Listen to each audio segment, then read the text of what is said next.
আসসালামু আলাইকুম, আশা করি সবাই ভালো আছেন। আজকের ক্লাসে আপনাদেরকে স্বাগতম। আজকে আমরা রাইট ফর্ম ভার্বের প্র্যাকটিস করব। যারা রাইট ফর্ম ভার্বের বেসিক ক্লাসটা করে এসেছেন, আমি খুব প্রত্যাশা করব আজকের ক্লাসটা আপনার জন্য খুব সহজ মনে হবে। যদি আপনি কোনো কারণে ভাই বোন রাইট ফর্ম ভার্বের বেসিক ক্লাসটা না করে থাকেন, আমি রিকোয়েস্ট করব আপনাকে আপনি আগে বেসিক ক্লাসটা করে আসেন, দেন আজকের ক্লাসটা করেন। আপনার জন্য খুব সহজ হবে, ভালোও লাগবে বটে। শেষ অবধি থাকবেন সাথে। আজকের প্রথম যে দুটা কোশ্চেন দেখাচ্ছি, দেখেন লেখা আছে I will carry an umbrella in case dash. কি লিখবেন? আই উইল ফোন বাসার as soon as I dash any news.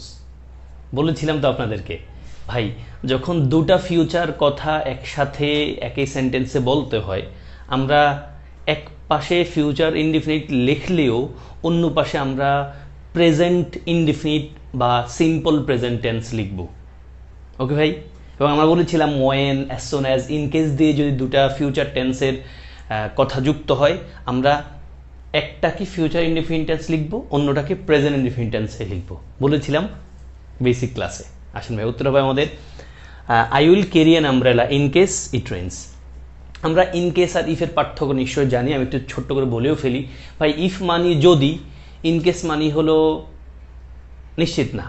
In কেসটা হলো একটা অনিশ্চয়তার কথা বোঝায়, যে আমি একটা ছাতা বহন করব ইন কেস ইট রেন, যদি বৃষ্টি হয়। যদিও আমি বাংলায় অর্থ যদি বলছি, আপনি বুঝে নিচ্ছেন, আমি ছাতাটা আমার সাথে নিব যদি বৃষ্টি হয়, মানে হলো বৃষ্টি হইলে যেন আমি বিপদ থেকে বাঁচি।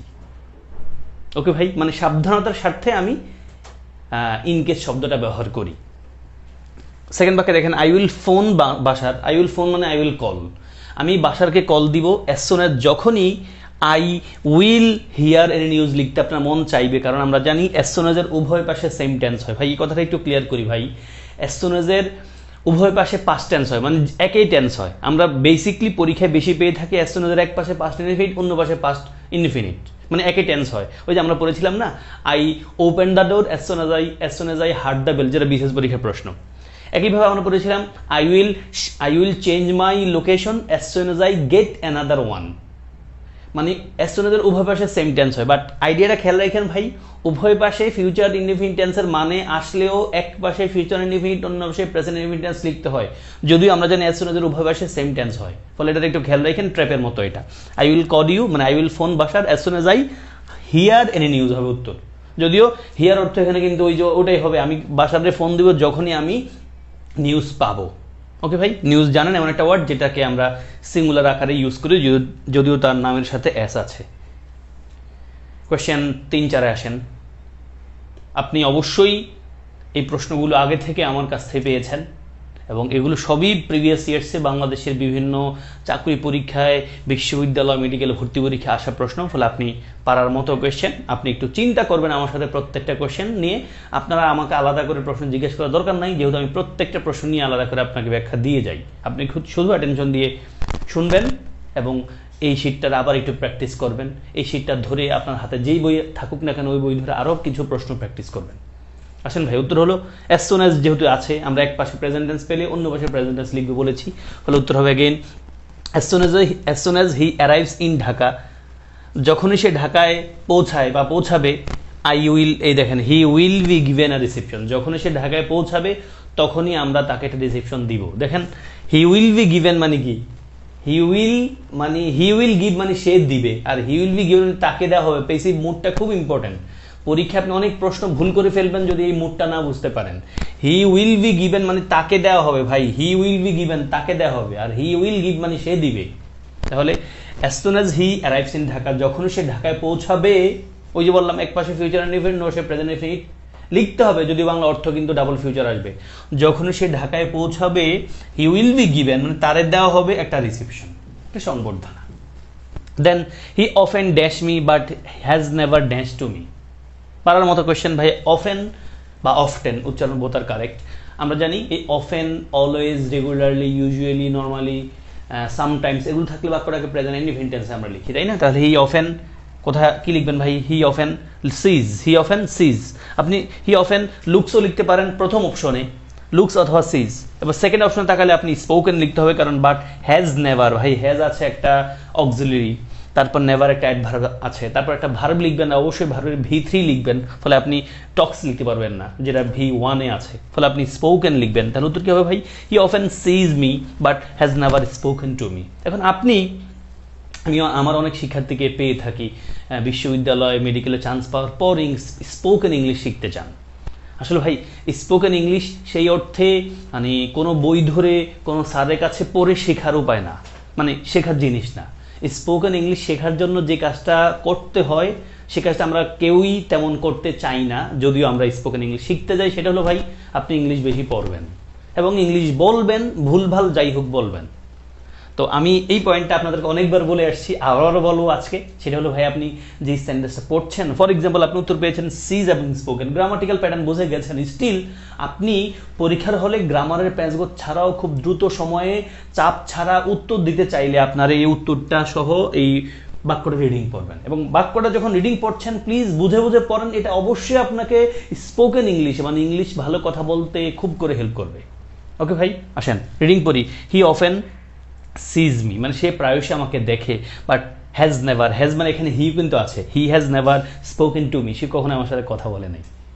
তারপর আসেন ভাই 5-6, অ্যাগেন অফেন আছে এবং একই মুডের বাক্য। দেখেন প্রশ্ন যে রিপিট হয় তার একটা এক্সাম্পল এটা। দেখেন ভাই আগের কোশ্চেনটা আমরা পড়েছি হি often dash me, has never dash me, শব্দ পৃথক, এখানেও একবার সেম মুড আছে, শুধু ওয়ার্ডের পার্থক্য করে দিয়েছে। এটাই হলো রিপিটেশনের একটা example. Then I wish the prices of the essential commodity dash come down soon. উত্তর দেখাই ভাই, হি অফেন, অ্যাগেন প্রেজেন্ট টেন্সে লিখবেন হি অফেন রিডস, রিড লিখবেন না, রিডস হতে পারে, রিড হতে পারে, আপনি বিডি লিখবেন না, কারণ আমরা জানি অফেন যেহেতু প্রেজেন্ট টেন্সে ভার্বের সাথে অ্যাডজেস হবে, সাবজেক্ট যেহেতু third person singular number he আছে, ফলে হি সি ইট যে কোনো একটা নাম যে কোনো একটা জিনিস হলে subject third person singular number, verb হবে কি ভাই সিঙ্গুলার, ফলে উত্তর লিখবেন রিডস অথবা রিডস। এবার সেকেন্ড অংশে আসেন হি হ্যাজ নেভার, ভাই বুঝতে পারছেন নেভার, আমরা জানি রিড ভার্বের 3টা ফর্ম লিখতে কিন্তু আর ই এড দিয়ে লিখতে হয়, যদি উচ্চারণ প্রেজেন্ট টেন্সে read, past and past participle ফর্মে পড়তে হয় কি ভাই রেড, ফলে উত্তর লিখবেন এই নাম্বারটা। He often reads newspaper, সে প্রায়শই নিউজ পেপার পড়ে, but he has never read a novel, সে কখনোই নোভেল পড়ে নাই। তারপর আই উইশ, আমরা জানি উইশ থাকলে বা করার পাস্ট টেন্স আমরা টার্ন করাই, এটা একটা অবাস্তব কথাবার্তা, তাই না? তাহলে I wish the prices of essential commodities মানে প্রয়োজনীয় যেই মূল্য দ্রব্য মূল্যগুলো আছে, পণ্য আছে, কাম ডাউন, তাহলে কি লিখবেন এখানে আই উইশ, তারপরে পাস্ট টেন্স লিখতে হলে আমরা উড লিখবো না, উড ছাড়া কোনোটা নাই তো, would come down soon, come down মানে রিডিউস করা, কাম ডাউন মানে কি রিডিউস করা, ডিক্রিজ করা। ওকে ভাই question 7-8, I love listening two classical music, I wish dash an instrument, I wish আসছে ভাই তারপরে পাস্ট টেন্স লিখবেন, এটা আমরা জানি। দেন অ্যাগেন আই উইশ আসছে পাস্ট টেন্স লিখবেন, তবে আমরা এটাও জানি উইশ থাকলে তার পরবর্তী সেন্টেন্সটা পাস্ট টেন্স হয় ঠিকই, তবে যদি উইশের পর যে পাস্ট টেন্স লিখতে চাইবো যেই পার্টটা, তো ওই পার্টে যদি কোনো কারণে অতীতের কোনো চিহ্ন উল্লেখ থাকে তখন পাস্ট পারফেক্ট লিখি, হ্যান্স উত্তর হবে সাথে ভাই I love listening to music, classical music, I wish I could play an instrument. দেখেন আই কুড প্লে আর কোনো কোথাও মিলে নাই ভাই, I could play an instrument, যদি আমি পারতাম মানে এটা চালাইতে খেলতে পারতাম যদি instrument. Then last time I উইশের পর পাস্ট টেন্স লিখবো, বাট লাস্ট নাইট আছে ভাই, ফলে পাস্ট পারফেক্ট লিখবেন। দেখেন I wish I had done my homework last night. 9-10 it is time, it is high টাইমের বিষয়টা জানেন নিশ্চয়ই, আমরা জানি it is time, it is high টাইমের পরে বেসিকলি পাস্ট ইনডিফিনিট টেন্স হয়, কি হয় ভাই past sorry it is time, it is high টাইমের পর পাস্ট ইনডিফিনিট টেন্স আছে, ঠিক আছে পাস্ট ইনডিফিনিট টেন্স হয়, ফলে আসেন উত্তর লিখবেন কি 9 it is high time we কি লিখবেন পাস্ট টেন্স হচ্ছে উই মেড, দেখেন it is high time we made, ও বলতে চেয়েছিলাম it is time it is high টাইমের পর টেন্স আসলে মানে সেন্টেন্স আসলে পাস্ট ইনডিফিনিট টেন্স লিখবেন। সেন্টেন্স আসলে কেমনে বুঝবেন ভাই, it is time it is high টাইমের পর ডাইরেক্ট সাবজেক্ট দেখবেন, তখন বুঝবেন আপনি পাস্ট ইনডিফিনিট টেন্সে লিখবেন। আর it is time it is high টাইমের পর যদি ডাইরেক্ট একটা ভার্ব আসে তখন আপনি ইনফিনিটিভ বানিয়ে দিবেন, তাহলে উত্তর হবে কি ভাই it is high time we made the people conscious about our national interest. অবশ্যই এটাই একটা উপযুক্ত সময় আমরা আমাদের মানুষদেরকে সচেতন করার আমাদের ইন্টারেস্টগুলো নিয়ে। Then it is time you dash again you looked, it is time you looked for a new job. 11-12 আসেন ভাই we waited until the plane dash I dash to meet you since I read your first novel. Since একটা important conjunction, এটাকে আমরা বিভিন্ন আকারেও পড়ে থাকি, আমরা বলে দিই উত্তর। আসেন ভাই 11 উত্তর হবে অবশ্যই কি উই ওয়েটেড, আমরা অপেক্ষা করেছিলাম, আনটিল দ্য প্লেন, বুঝতে পারছেন ঘটনাটা, মানে বিমানটা উড়ে চলে গেছে, যেটাকে আমরা উড্ডয়ন করা বলি, হ্যাঁ টেক অফ বলি, হ্যাঁ টেক অফ মানে মাটি থেকে ছেড়ে যাওয়া। এখন আমি বিমানবন্দরে অপেক্ষা করেছিলাম আমার প্রিয়জন কারো জন্য, বা কেউ একজন বিদেশ যাবেন, এখন আমি অপেক্ষা করেছিলাম, বিমানও উড়ে গেছে, কোনটা আগে ঘটছে? মানে আমার অপেক্ষার পালা শেষ হয়েছে উনি উড়ে যাওয়ার পরে, নাকি? এখন উই ওয়েটেড, আমরা অপেক্ষা করেছিলাম, আনটিল দ্য প্লেন কি হবে, হ্যাড টেকেন অফ, মানে আগে কিন্তু ভাই দুটা কাজেই অপেক্ষা করছে অতীতে, উড়ে গেছে অতীতে। এখন কোন কাজটা আগে ঘটছে? উড়ে কিন্তু আগে গেছে, তারপর আমি অপেক্ষার কাজটা শেষ করছি, ফলে we waited until the plane had taken off. আমরা জানি ভাই সিঞ্চের ঘটনাটা পড়েছিলাম আপনাদেরকে গত ক্লাসে। সিঞ্চের আগে প্রেজেন্ট টেন্স হলে সেটা প্রেজেন্ট ইনডিফিনিট হোক অথবা প্রেজেন্ট পারফেক্ট হোক, পরে আমরা পাস্ট ইনডিফিনিট টেন্স লিখবো। তাহলে দেখেন সিঞ্চের আগে আপনি, সিঞ্চের পরে আপনি কি দেখতে পাচ্ছেন? প্রেজেন্ট পাস্ট যাই ভাবেন আপনি, রিড আছে, তাই না? আপনি ধরে নিয়েন ভাই সিঞ্চের আগে নিশ্চয়ই প্রেজেন্ট টেন্স আছে, এই জন্য এখানে রেড পড়তে হচ্ছে। আমি কিন্তু রেডেই পড়েছিলাম, দেখেন। ফলে উত্তর হবে I have hoped to meet you since I read your first novel. Done ভাই। 13 and 14 সেম কথাবার্তা সিঞ্চের ইস্যু। সিঞ্চের আগে present indefinite or present perfect হলে পরে পাস্ট ইনডিফিনিট হয়, এবং সিঞ্চের আগে পাস্ট ইনডিফিনিট টেন্স হলে পরে অবশ্যই পাস্ট পারফেক্ট লিখবেন। ফলে দেখেন ইট ওয়াজ লং সিঞ্চ, ভাই সিঞ্চের আগে ইট ওয়াজ লং, মানে আমরা মানে অনেক লম্বা সময় ছিল, এটাকে রেফার করছে। পাস্ট ইনডিফিনিট টেন্স দেখছি, ফলে সিঞ্চের পর কি লিখবো, পাস্ট পারফেক্ট। কোথায় আছে দেখেন, খোঁজেন। নাথিং ড্যাশ সিঞ্চ, সিঞ্চের পরে পাস্ট ইনডিফিনিট টেন্স আছে, তার মানে আগে প্রেজেন্ট ইনডিফিনিট অথবা প্রেজেন্ট পারফেক্ট লিখবেন। উত্তর হবে কি ভাই 13 হবে সি। দেখেন it was long since we had met last, meet ভার্বের 3 form, meet, met and met। আর 14 আসেন নাথিং, সিঞ্চের পরে পাস্ট ইনডিফিনিট আছে, পরে পুরো past present or present perfect লিখবেন। তাহলে আপনি কি লিখবেন, নাথিং হ্যাজ বিন ডান, মানে কিছুই হয় নাই, since he was no leave. তাহলে নাথিং হ্যাজ বিন ডান, সিঞ্চের পরে পাস্ট ইনডিফিনিট, পরে প্রেজেন্ট পারফেক্ট আছে। তাহলে আইডিয়াটা কি ভাই, সিঞ্চের আগে প্রেজেন্ট ইনডিফিনিট অথবা প্রেজেন্ট পারফেক্ট, পরে পাস্ট ইনডিফিনিট। অন্যদিকে সিঞ্চের আগে যদি পাস্ট ইনডিফিনিট টেন্স হয়, পরে পাস্ট পারফেক্ট। 15 and 16 সিঞ্চটা কিন্তু 15 থেকে নেওয়া। সিঞ্চের আগে কি লিখবেন, সিঞ্চের পরে কি লিখবেন। এখন এখানে ভার্ব কোনটাই লিখে দেয় নাই, আপনি অপশনে দুটো আছে, দুটো নিয়ে চিন্তা করবেন, পেরে যাবেন। He looked as if as though, আমরা জানি অ্যাজ ইফ অ্যাজ দোর আগে প্রেজেন্ট ইনডিফিনিট হলে পরে পাস্ট ইনডিফিনিট, আগে পাস্ট ইনডিফিনিট হলে পরে পাস্ট পারফেক্ট। ফলে উত্তর আসেন ভাই 15 অবশ্যই ইট ওয়াজ, ওয়াজ দিলে পাস্ট পারফেক্ট হবে না, ইট ওয়াজ এবং ওয়াজ হবে না, ইট হ্যাজ বিন ইজ হতে পারে না, ইট হ্যাজ বিন ওয়েন্ট হবে। এই যে তাহলে ইট হ্যাজ বিন, ইটের আগে মানে সিঞ্চের আগে প্রেজেন্ট পারফেক্ট আছে, পরে পাস্ট ইনডিফিনিট টেন্স মিলে যায়। ফলে it has been 5 days since we went missing, since he went missing.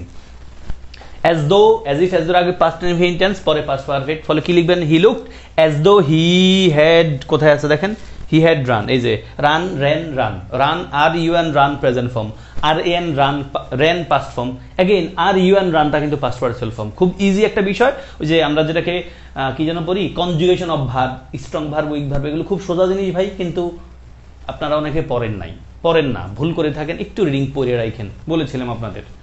আসেন 17, 18 সেম কথা, অ্যাজ ইফ অ্যাজ দোর আগে প্রেজেন্ট ইনডিফিনিট, পরে পাস্ট ইনডিফিনিট, পাস্ট ইনডিফিনিট, পরে পাস্ট পারফেক্ট। ফলে দেখেন পলি talks to her pet bird, মানে সে তার পোষ্য পাখির সাথে এমনভাবে কথা বলে, প্রেজেন্ট টেন্স আছে, পরে পাস্ট টেন্স লিখবো যেন সে সব বুঝে। অ্যাজ ইফ কি লিখবেন, শি প্রসিডেড, পাস্ট টেন্স আছে, পরে কি লিখবেন। আসেন ভাই 17 উত্তর হবে অবশ্যই ডি।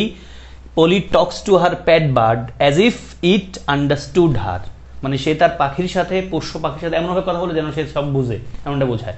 ফলে অ্যাজ ইফ এর আগে প্রেজেন্ট ইনডিফিনিট, পাস্ট ইনডিফিনিট লিখবো। অ্যাজ দোর আগে পাস্ট ইনডিফিনিট, পাস্ট পারফেক্ট কোথায় আছে দেখেন, নট স্পোকেন, মানে আমরা নেগেটিভ মুডে লিখতে হবে, হ্যাড নট, এই যে হ্যাড নট স্পোকেন। তাহলে she proceeded as though I had not spoken, সে এমন কথা বলতে বুঝাইতেছিল আমার মনে হয় যেন আমি কথাই বলতে পারি না, এমনটা বুঝাচ্ছে। কামিং ব্যাক 19, 20 অ্যাজ ইফ আছে, তারপর এটা আপনারা পারবেন, পারা উচিত, খুব ইম্পর্টেন্ট একটা প্রশ্ন, যেটা দিয়ে ভর্তি পরীক্ষায়, মেডিকেল ভর্তি পরীক্ষায়, বিসিএস পরীক্ষায়ও কারেকশন আকারে, ট্রান্সলেশন আকারেও প্রশ্ন এসেছিল। আসেন হি বিহেভড, পাস্ট টেন্স আছে, অ্যাজ ইফ এর পরে পাস্ট পারফেক্ট লিখবেন, জানি সবাই। এরপর এটা নিয়ে চিন্তা করেন, we saw him dash to school, কি লিখবেন, সি বলেছিলাম আপনাদের, সি হিয়ার সহ কিছু ভার্ব আছে, তাদের পর একটা ভার্ব আসলে আমরা বেস ফর্ম এবং আইএনজি ফর্ম লিখতে পারি, but ING form is the better one. উত্তর হবে ভাই 19। He behaved as if nothing had happened, সে এমনভাবে বিহেভ করেছিল যেন কিছুই ঘটে নাই। তারপর উই স হিম, আমরা তাকে দেখেছিলাম গোয়িং টু স্কুল, স্কুলে যাওয়া অবস্থায়, মানে স্কুলে যাইতে তারা দেখেছিলাম। তাহলে স ভার্বের পর একটা ভার্ব আসলে আইএনজি লিখছি আমরা, we saw him going to school. 21 2 as I reached home, reached home খেয়াল করে দিন ভাই, রিচ বাড়ি পৌঁছা বলতে রিচ হোম লিখি আমরা। আমরা এই দুটা ফর্ম জানি, একটা হলো হোমের আগে টু লিখতে চাই না, আবার রিচ ভার্বের পরে কিন্তু প্রিপোজিশন লেখা যায় না। অ্যারাইভের লাইক আমি বলতে পারি আই অ্যারাইভড, আমি পৌঁছেছিলাম at the station, I arrived at লিখা যায়, but I reached the station বলতে হবে। মূল পয়েন্ট হলো ভাই অ্যারাইভের পর প্রিপোজিশন লিখবেন, অন্যদিকে রিচের পর প্রিপোজিশন লিখবেন না। আবার হোম একটা ওয়ার্ড আমরা জানি, হোম, অ্যাব্রোড, হিয়ার, দেয়ার, হোমের আগে আমরা কোনো প্রিপোজিশন লিখতে পারি না, টু লিখবো না, মানে যাচ্ছি বুঝাতে কোনো দিকে যাচ্ছে আমরা টু লিখি। I am going to school, I am going to market, I am going to home লিখি না, আই এম গোয়িং হোম। ওকে ভাই, তাহলে অ্যাজ আই রিচড হোম, যেহেতু আমি বাড়ি পৌঁছেছিলাম, আই সো আমি দেখেছিলাম মাই সিস্টার, যখন আমি বাড়ি পৌঁছেছিলাম আই সো আমি দেখেছিলাম my sister dash for help. তাহলে আই স আছে, স আরেকটা ভার্ব দরকার, আমরা জানি সির পর আরেকটা ভার্ব আসলে আইএনজি লিখতে হয়, লিখেন উই অফেন স দেম, সে একই কথা ভাই। উত্তর হবে কি 21 বি, যখন আমি বাড়ি পৌঁছেছিলাম আই সো আমি দেখেছিলাম মাই সিস্টার আমার বোনকে শাউটিং ফর হেল্প, মানে চিৎকার করছেন হেল্পের জন্য। তারপর উই অফেন স দেম, আমরা তাদেরকে প্রায়শ দেখি কি অবস্থায়, প্লেয়িং টেনিস, টেনিস খেলা অবস্থায় দেখি। 23 and 4 বলেছিলাম ভাই আমরা আপনাদেরকে যে সিম্পল সেন্টেন্সে, একটা সিম্পল সেন্টেন্সে আমরা কি লিখি, মানে কমাযুক্ত সিম্পল সেন্টেন্স, কমাযুক্ত সিম্পল সেন্টেন্স, তাহলে কমার আগে আমরা ভার্ব প্লাস আইএনজি লিখি। কমাযুক্ত সিম্পল সেন্টেন্স, কমার আগের পাশে আমরা ভার্ব প্লাস আইএনজি লিখি। তাহলে কি লিখবেন, দ্য প্লে, এবং এই দুটো কোশ্চেনেই বিশেষ পরীক্ষায় এবং চট্টগ্রাম ইউনিভার্সিটির এই ইউনিটে আসা কোশ্চেন দেখেন ভাই, এবং চট্টগ্রামের এই ইউনিটে কেন জন্য এই ক্যাটাগরি কোশ্চেনটা বেশি আসে, চট্টগ্রামের সব ইউনিটেই। We the play being over we left the field, ওই যে উত্তর তো পেয়ে গেছেন আপনারা, the play being over we left the field. দেখেন সিম্পল সেন্টেন্স, কারণ সিম্পল সেন্টেন্স মানে হলো যে বাক্যে একটা ফাইনাইট ভার্ব থাকবে। দেখেন ভাই লেফট শব্দটাই কেবল ফাইনাইট ভার্ব। ফাইনাইট ভার্ব কি, যেই ভার্বটা দেখে টেন্স চিহ্নিত করা যায়। লেফট শব্দটা লিভ থেকে আসছে, LEAV, লিভ, লিভ শব্দটা প্রেজেন্ট ফর্ম, পাস্ট হলো লেফট, পাস্ট টেন্স আছে, মানে এটাই আমাদের ফাইনাইট ভার্ব। এই পাশে কিন্তু ফাইনাইট ভার্ব নাই। ফলে সিম্পল সেন্টেন্সে, কমাযুক্ত সিম্পল সেন্টেন্সে আমরা কমার আগের পাশে ভার্ব প্লাস আইএনজি লিখি, মানে জেরান্ড লিখি। তাহলে the marriage ceremony being over the guests were going to the feast. Coming back, what এবং ইট ইজ নো ইউজ, আমি এক্সপ্রেশন পড়িয়েছি, হোয়াট এবং নো ইউজ এদের পর ভার্বের সাথে কি হবে, আইএনজি হবে। উত্তর হবে it is what going shopping now, it is what going shopping now, it is no use worrying about it, it is no use worrying about it. এটা মানে হলো ইউজ মানে কিন্তু ব্যবহার করা না, ইট ইজ নো ইউজ মানে দরকার নাই, it is no use worrying about it, মানে এটা নিয়ে চিন্তা করার খুব বেশি প্রয়োজন নাই। তারপর আসে ইট ইজ নো গুড, মানে এটা ভালো না। Again it is no use, what, it is no good, এদের পরও কিন্তু আইএনজি হয়, মাইন্ডের পরও কিন্তু আইএনজি হয়। পড়েছিলাম আপনাদেরকে, আমি ইম্পর্টেন্ট ভার্বগুলো লিস্টও দিয়েছি আপনাদেরকে, হ্যাঁ, ভার্বগুলো কিভাবে মুখস্থ করবেন সেই পয়েন্টটা কিন্তু বেসিক ক্লাসে বলেছিলাম। তাহলে ইট ইজ নো গুড কি হবে, it is no good telling me about your lost car, মানে তোমার হারিয়ে যাওয়া গাড়ি নিয়ে আমার সাথে কথা বললে খুব বেশি ভালো হবে না, লাভ নাই আসলে।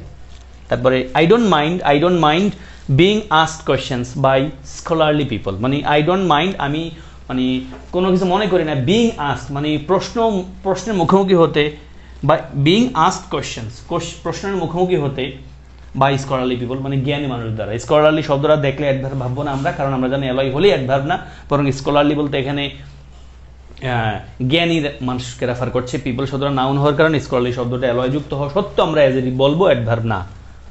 দেন 29 and 30 হি মাস্ট অ্যাভয়েড, ভাই পড়াইছি না, অ্যাভয়েড একটা ভার্ব, যেই ভার্বের কি হবে, আইএনজি হওয়া উচিত।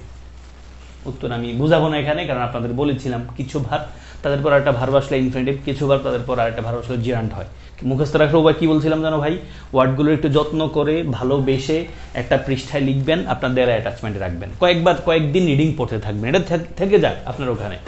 দেন মুখস্থ না কইরা বারবার রিডিং তো পড়ছেন, আপনার হয়তো মুখস্থ হয়ে গেছে বা হয়ে যাবে, না হইলে অসুবিধা নেই ভাই, প্রিভিয়াস কোশ্চেনগুলো পড়েন, এবং প্রিভিয়াস কোশ্চেন যখন পড়বেন দয়া করে সেন্টেন্স সহ রিডিং পড়বেন, তাতে আপনার মুখে একটা স্ট্রাকচার দাঁড়ায় যাবে, পরীক্ষা প্রশ্ন আসলে আপনি অটোমেটিকলি টান দিলে দেখবেন চলে আসছে।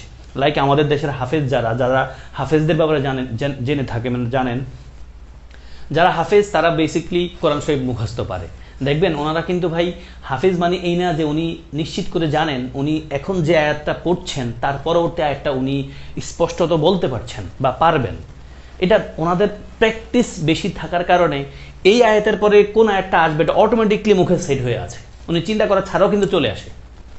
ফলে it will happen to you as well, আপনি যদি এই প্যাটার্নটা একটু কাজ করতে থাকেন। সেন্টেন্স রিডিং করেন ভাই, তাহলে উত্তর কি হবে? He must avoid jogging until his নি হিলস, মানে তার নি মানে হাঁটু, তাই না?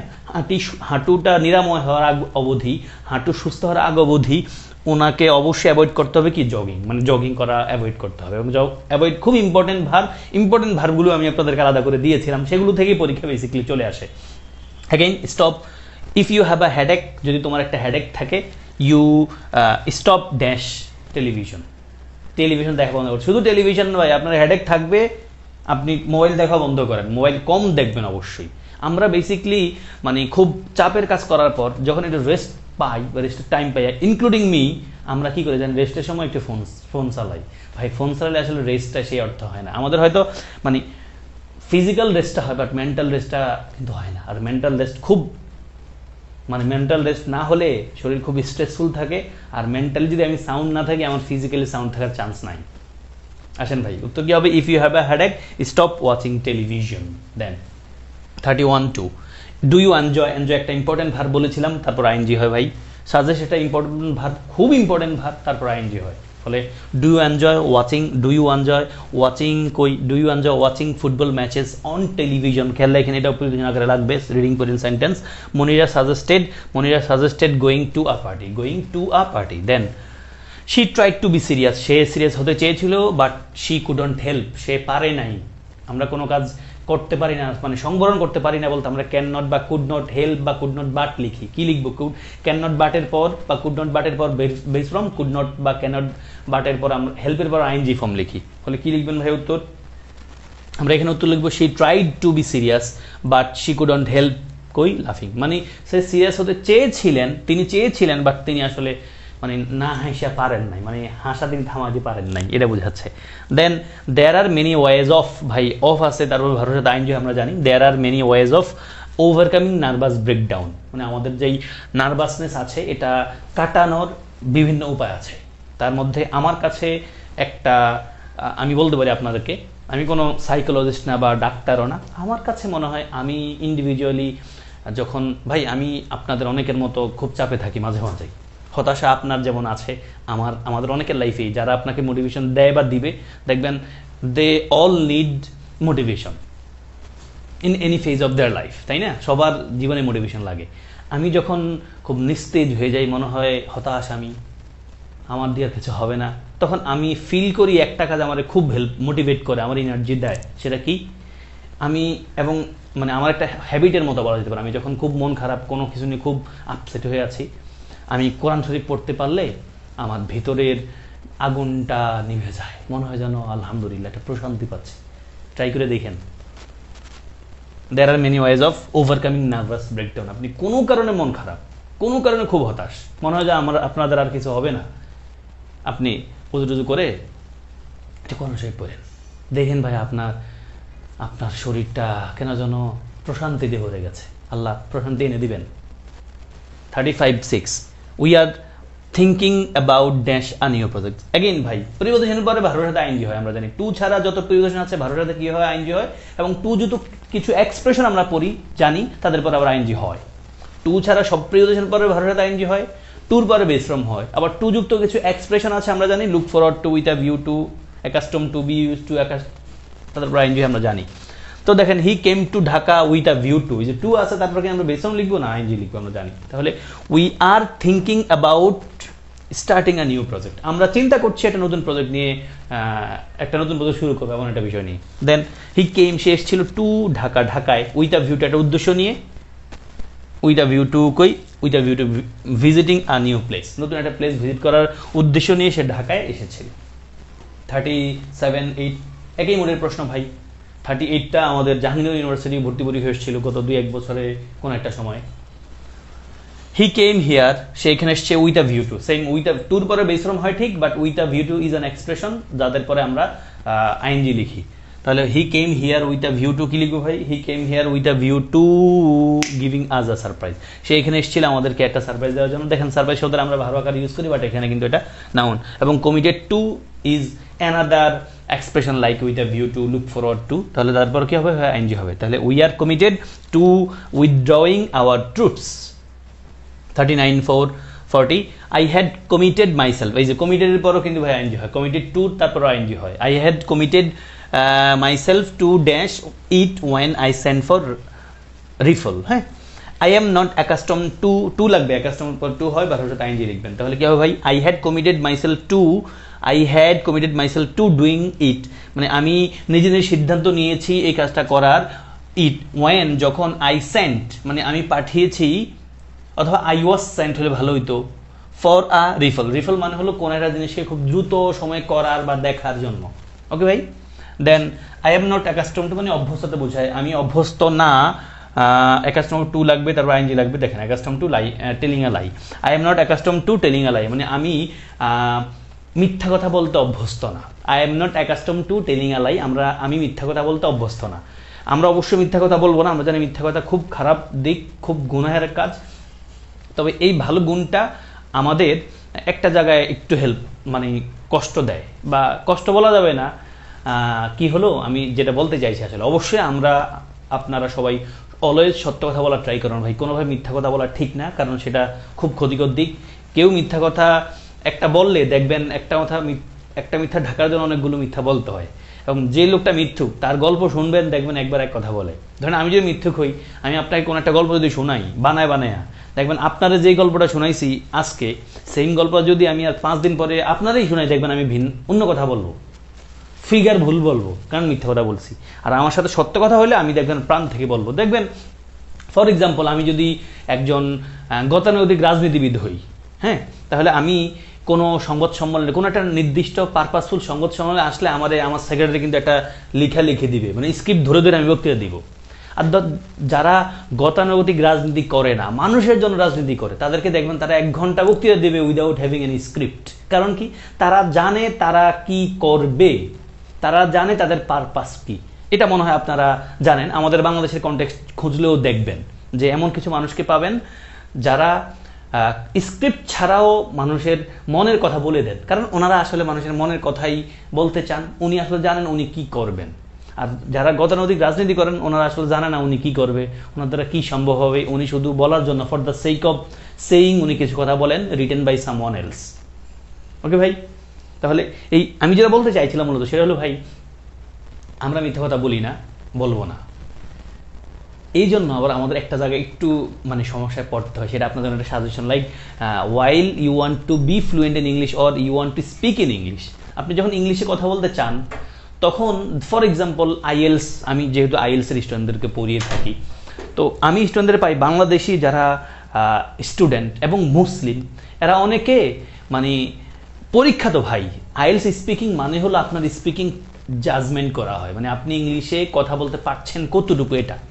এখন এটাতে একটা সমস্যা হলো আমাদের জন্য, আমরা যারা মুসলিম মিথ্যা কথা বলতে অভ্যস্ত না, আমাদের কাছে কোনো প্রশ্ন আসলে আমরা মানে খেয়াল রাখি না, এটা আমাদের স্পিকিং টেস্ট, এখানে টার্গেট হলো আমি বেশি কথা বলা, সব কথা সত্য হওয়া দরকার নাই। মানে আপনাকে তো বলা হলো who is your best friend, আপনার বেস্ট ফ্রেন্ড কি, probably you do not have any best friend, আপনার কোনো বেস্ট ফ্রেন্ড নাই। এখন এমনটা হতে পারে আপনার বেস্ট ফ্রেন্ড আছে, ধরেন নাম হলো the name of your best friend is Burhanuddin Arif. এখন you have to describe about your friend in 10 to 15 sentences. আপনার বন্ধুর ব্যাপারে আপনি 15-20 সেন্টেন্স বলবেন, কারণ আপনার বন্ধুর ব্যাপারে আপনি খুব বেশি জানেন না, আপনার বন্ধু একজন ভালো মানুষ এতটুকুই আপনি জানেন। এখন আপনি for the sake of describing your answer আপনাকে কিন্তু আপনার বন্ধুর ব্যাপারে কিছু বানায় বলতে হবে, my friend is a resilient person, মানে he is someone who has never given up any of his plan what he wanted to achieve in his or her life. মানে সে এমন একজন মানুষ যে কখনোই তার নিজের জীবনে পরিকল্পনা করেছে এমন কোনো পরিকল্পনা সে বাদ দেয় না। আপনি একটা বানায় দিয়েছেন ভাই, এই বানানোটা মিথ্যা না, মানে এটা আপনি for the sake of saying describing আপনি এটা করবেন। হ্যাঁ, তবে মিথ্যা কথা আমরা বলবো না, আল্লাহ আমাদেরকে মিথ্যা কথা বলার থেকে বাঁচাক। তারপর আসেন ভাই 41-42, I have been looking forward, কি লিখবেন ভাই, টু লিখবেন, আইএনজি লিখবেন, তাই না? তারপরে কি লিখবেন, হি প্রেফার পর আমরা টু লিখি, আমরা জানি প্রেফারের পর টু যদি ডিরেক্ট চলে আসে আমরা রেদার দেন স্ট্রাকচারটা ইউজ করি। ফলে আসেন উত্তর হবে ভাই I have been looking forward to meeting you, মানে আমি আপনার সাথে দেখা করার জন্য অধিক আগ্রহ অপেক্ষা করি, আমি খুব ভালোবাসি যখন আমার কোনো শিক্ষার্থী ছোট ভাই বোনের সাথে দেখা হয়ে যায়, আমার কাছে খুব ভালো লাগে, হ্যাঁ, লাগার মতো জিনিস তো। I have been looking forward to meeting you, কারণ যারা অনলাইনে আমার সাথে যুক্ত, অনেকের চেহারা আমি কখনোই দেখি না, মেয়েদের চেহারা তো না, ছেলেদের চেহারাও বলা যেতে পারে না।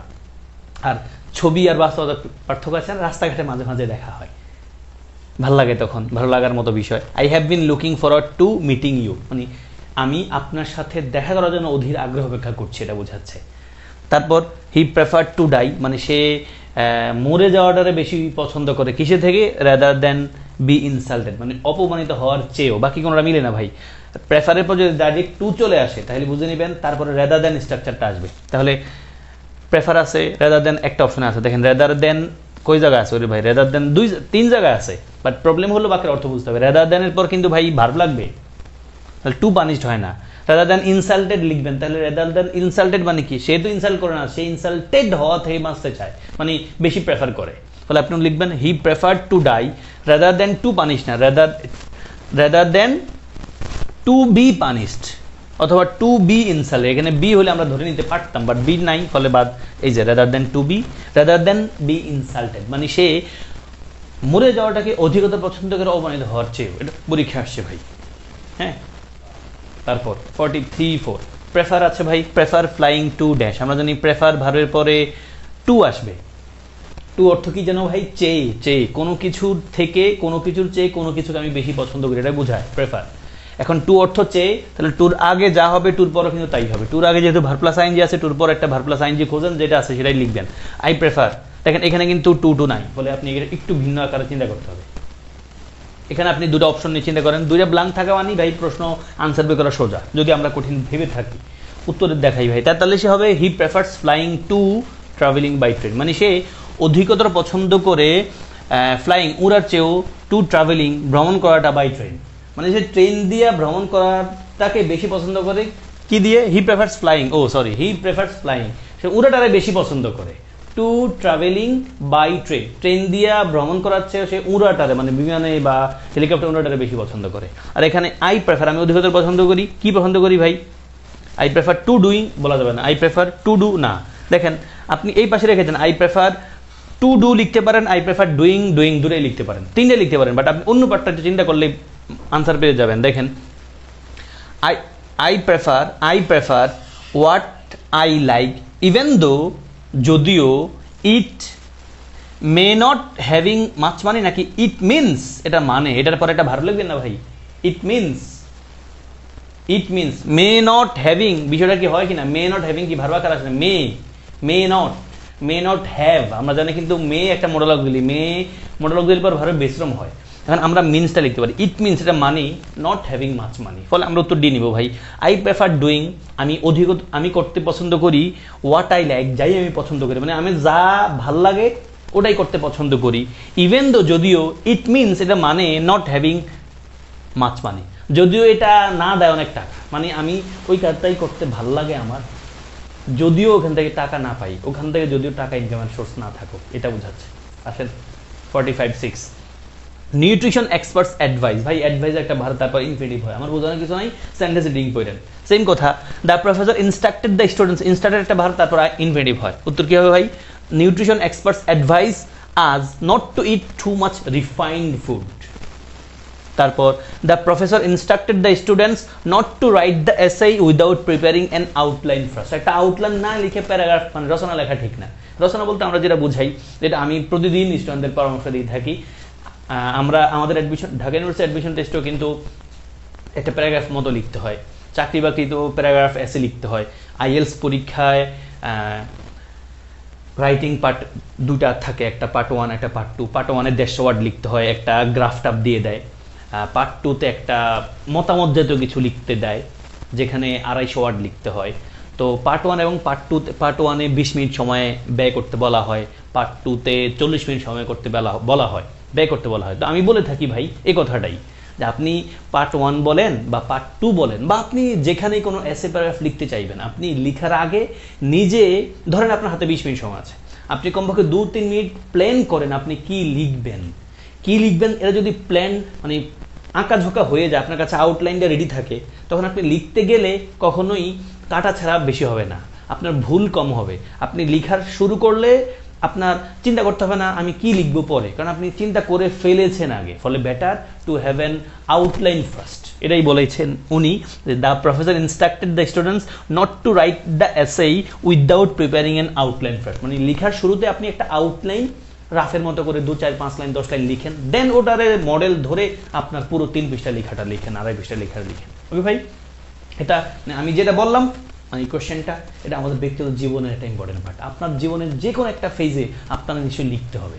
আপনি ধরেন পরীক্ষার হলে আপনার ইউনিভার্সিটি মেডিকেলে আপনি যখন পরীক্ষা লিখবেন তখন তো আপনার যেরকম লিখতে হবে অ্যাসেট জাতীয় কিছু জিনিস। আপনার আইডিয়া ঠিক থাকলে এটা ধরে আপনি লিখতে পারবেন, পয়েন্টস থাকলে আমরা লিখতে পারি ভাই।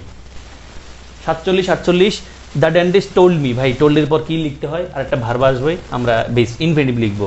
এ good student must know, know আছে ভাই। তারপরে আমরা জানি যদি একটা কি দেখি ভার্ব দেখি, আমরা হাউ টু স্টাডি লিখবো অথবা ডাইরেক্ট হাউ লিখবো।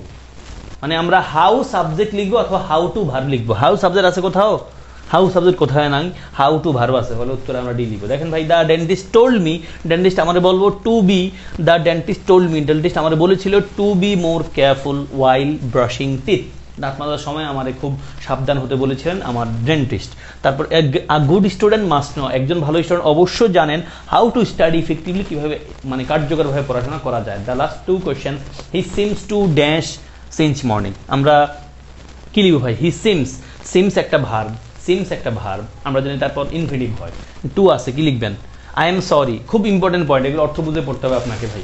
উত্তর হবে he seems to have been reading, he seems to have been reading since morning. এখানে 2টা পয়েন্ট আছে, একটা পয়েন্ট হলো ভাই সিমসের পরে ইনফিনিটিভ হয়, আপনি টুর পরে ভার্ব লিখে দিলে কিন্তু উত্তর শেষ হয়ে যাবে না, মানে একটা পাশে উত্তর হবে। বাট আমরা সিন্স মর্নিং দেখছি, আমরা সিন্স মর্নিং মানে কি জানি, খেয়াল আছে তো, ওই যে অতীতে শুরু হয়ে কোনো কাজ এখনো চলছে এমনটা বোঝালে প্রেজেন্ট পারফেক্ট কন্টিনিউয়াস টেন্স আমরা লিখি, প্রেজেন্ট পারফেক্ট টেন্সও লিখতে পারি। এখন এখানে যেহেতু বলছে হি seems to have been reading, মানে মনে হচ্ছে সে পড়াশোনা করছে সিন্স মর্নিং, সকাল থেকে, তার মানে আপনি প্রেজেন্ট পারফেক্টের প্যাটার্নটাও এখানে রেখেছেন। এবং টুর পরে যে ভার্বের সাথে মানে টুর পরে ভার্ব হয়, মানে টু প্লাস সিমসের পর যে ইনফিনিটিভ মুড হয় ওটাও কিন্তু আছে এখানে। ফলে উত্তর হবে he seems to have been reading since morning. আর আই এম সরি, আমি দুঃখিত। এখন আমি দুঃখিত, আমি কারো ডিস্টার্ব করছি, দেখেন I am sorry to disturb you last night, এটা দিলে উত্তর হয়, আপনার কাছে মনে হইতে পারে হয়, একটা পাশে হয়ে যায়। আমরা জানি ভাই সরির পরে আর একটা ভার্ব, সরির পরে ভার্ব আসলে মানে অ্যাডজেক্টিভের পরে ভার্ব আসলে আমরা ইনফিনিটিভ লিখি, I am sorry, correct, I am sorry to go, এরকম হইতে পারে। সরির পরে it is difficult to solve, it is easy to fix. এখন অ্যাডজেক্টিভের পরে ইনফিনিটিভ হয় ঠিক, বাট এখানে আমরা ইনফিনিটিভ লিখতে পারি, তবে ভাই ইনফিনিটিভ আরেকটা পয়েন্ট আছে, দেখেন একটু অর্থ দিয়ে খেয়াল করতে হবে। আই এম সরি, আমি দুঃখিত, to disturb you last night, গত রাতে, মানে গত রাতে, মানে ডিস্টার্ব করার কাজটা কিন্তু শেষ, মানে আমি আপনাদের গত রাতে ডিস্টার্ব করছিলাম, ডিস্টার্ব করছি গত রাতে, আজকে এসে যখন আমি বলবো তখন আমার বলতে হবে I am sorry to have disturb you last night, মানে আমি সরি টু হ্যাভ ডিস্টার্ব, মানে এই কাজটা কিন্তু ডান। তাহলে আমি দুঃখিত আপনার গতকালে ডিস্টার্ব করার জন্য, আপনি ডিস্টার্ব ফিল করছেন ওটার জন্য আমি এখন দুঃখিত বলছি। তাহলে I am sorry to have disturb you last night. Okay ভাই, এই ছিল আপনাদের সাথে আমার আজকের ক্লাস, যেখানে আমি রাইট ফ্রম ভার্বের বেসিক ক্লাসের উপর বেস করে রাইট ফ্রম ভার্ব থেকে পরীক্ষায়, সব ধরনের পরীক্ষা যেভাবে আসতে পারে সবগুলো পয়েন্ট অফ ভিউ থেকে প্রশ্ন সমাধান করিয়েছি। প্রত্যাশা করি যারা বেসিক ক্লাস করেছেন আজকের ক্লাসটা আপনি পুঙ্খানুপুঙ্খানুভাবে বুঝতে পেরেছেন, ক্রিস্টাল ক্লিয়ার আপনার কাছে। এবং যদি আপনি কোনো কিছু না বুঝতে পারেন, আমি সব কিছু বলার পরেও, ক্লাস 2টা করার পরেও আপনি নিশ্চয়ই আমার সাথে 1-to-1 একটু টাচ করবেন, টাচে থাকবেন। হ্যাঁ, সবার জন্য শুভকামনা। তবে অবশ্যই আমার এই ক্লাস করার পর ক্লাসটা আবার, ক্লাসের পিডিএফটা আবার পড়বেন, আপনার হাতে যে বইটি আছে ওই বই ধরে আরও কিছু প্রশ্ন সমাধান করার ট্রাই করবেন। শুভকামনা, ভালো থাকবেন, দোয়া রাখবেন, বরাবরের মতো। আসসালামু আলাইকুম।